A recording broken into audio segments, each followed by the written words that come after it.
امام احمد بن حرب رحمه الله فرمای چې ما 50 کال عبادت وکړو لیکن ما ته په عبادت کې خوند نه محسوسېدو. کله چې ما 3 کارونه پرېږدول ما ته په عبادت کې خوند محسوس شو.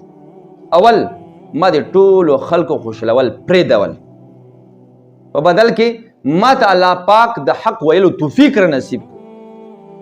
ځکه چې کله څوک خبره کوي نو ګوري چې فلانکی خو رانه خفه نه شي.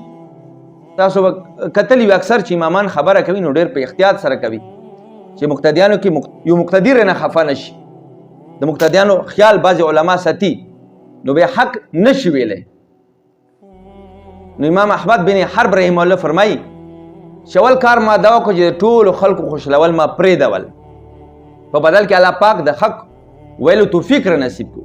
ما به حق وینا کوله که څوک خوشحالېدی او که څوک خفه کېدلی، د چا پروا مې نه ساتله.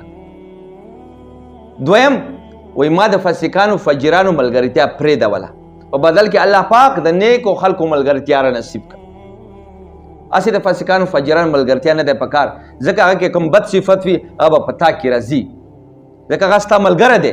المرء علی دین خلیله، انسان د خپل ملګري په دین باندې وي، خامخا هغه بد صفت به په تا کې راځي. نو دی وایي چې دویم کار ما دا وکړو چې د فاسقانو فجرانو ملګرتیا مې پرېږدوله، په بدل کې الله پاک د نیکو خلکو ملګرتیا را نصیب کړه. دریم وایي ما د دنیا خوند خواهشات پرېږدولو، په بدل کې الله پاک د آخرت خوند را نصیب کړو، د آخرت فکر را نصیب کړو. وایي کله ما دا 3 کارونه پرېږدول وایي ما ته الله پاک په عبادت کې خوند را نصیب کړو.